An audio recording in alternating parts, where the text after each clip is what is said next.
dire economic straits that we're in right now. So the focus of commercialization really is to get technologies out of the lab and into the market, and to bridge the proverbial commercialization valley of death. We have a number of initiatives in EERE that are designed to bridge that valley of death. One is a technology commercialization fund. It was originally authorized by EPACT 05, Title 10 of EPACT 05, that made a number of provisions for commercialization. In addition, a technology transfer coordinator who has just recently joined us here at the Department of Energy, Karina Edmonds. We're really excited about her work. Another initiative that we've sprung up to bridge the valley of death is an entrepreneur in residence program. We operated that in the first year in 3 national labs, including NREL. In the second year, also 3 labs. And the lab in which this has really taken the greatest traction, I'd have to say, is at Los Alamos National Lab, based in New Mexico, and would encourage you all, if you're interested from the point of investment or partnering with technology, that checking in with the entrepreneur in residence at Los Alamos National Lab might be an efficient way to get out and really check out a lab. So that's part of my talk today, is to encourage you to get to know labs pretty well. Another initiative that we've taken on here in EERE is called the Innovation Ecosystem.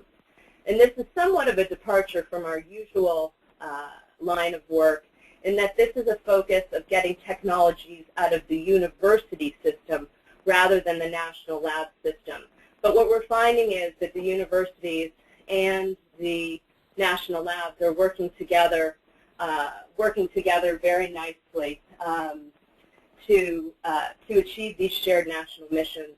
We're working with innovation ecosystems in Utah, Central Florida, the Chicago Clean Energy Trust, San Diego, and the Fraunhofer Center outside of Cambridge, Mass. And we're pretty excited about the work that is going on there. I'd like to introduce to you, just sort of as one example, one lab out of the whole family of national labs. I decided to focus today on Brookhaven National Lab, primarily because it's the closest to all of you in New Haven and Cambridge. It's right across Long Island Sound, located in Upton, Long Island, a beautiful part just inland in Long Island. And again, comes with it a legacy out of our world wars. It's operated by a subsidiary, or rather a joint venture, of Battelle Memorial Institute and SUNY of Stony Brook. Again, part of that university and national lab partnership that's very effective. Our national labs are sort of known for being hard to penetrate. They're known for their guns, guards, and gates, and tend to be not particularly friendly atmospheres to get in. You do have to register. If you are a foreign national, you need to make special arrangements to get in.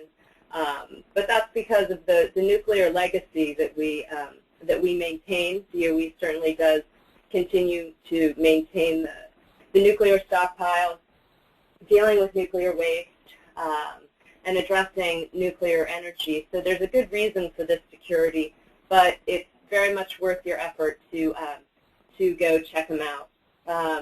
These national labs themselves are just jewels in the crown of our country, and if you can think about our national parks as being an incredible asset, so too are our national labs. Increasingly, each of the labs is becoming more focused on the private sector and coming up with better ways of contracting and working with the private sector. They're sort of being rediscovered, if you will, as we emerge out of the post-Cold War era. And specifically, each national lab takes a different approach to the overall DOE mission. Each of the labs is very different from one lab to another, very much expressing the regional needs as well as the attributes of each individual lab. What you'll find in labs are assets that are either rare, very unique, very expensive, tough to maintain, and also require a great deal of security. We've got user facilities where researchers compete to use the space, and then they're also very much populated by members of the academic community as well as Fortune 100 names like you see below. Every lab focuses to some extent on grid integration, primarily because each lab is very much a regional expression of the needs of its area.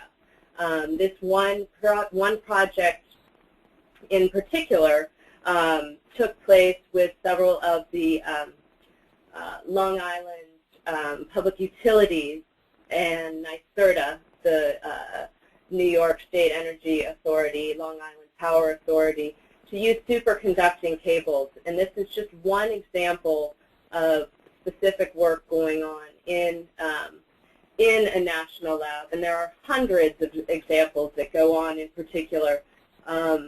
Each lab has can claim its own inventions, from sort of the fabulous radio tin for cancer therapy to small animal imaging systems. Pacific Northwest Lab in particular can claim two of the innovations that are found in the production of McDonald's French fries, sort of from the sublime to the ridiculous to the truly fantastic. These are all what our national labs are all about. So if you're not taking advantage of our national labs from the standpoint of research or investment, I'd like to commend to you that you're really not getting your tax dollars worth. You pay your taxes, and we actually go about trying to spend your tax dollars as effectively and efficiently as possible. There are opportunities there for kids, for undergrads, to do fellowship programs, certainly for grad students. So really at any point in one's life, it's worth it to check out and to get to know the national labs. In order to decide which one you might want to check out, certainly choose the one that's closest to you. For those of you in the Northeast, that's why I chose to focus on Brookhaven National Lab today. And also choose the one that really piques your interest. And our portal that Matt will talk about here in just a moment really serves to entice people into the national lab.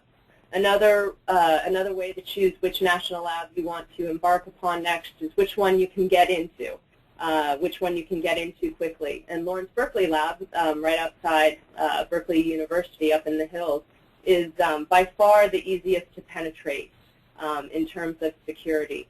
So I invite you all to check out our national lab and our EERE Innovation Portal.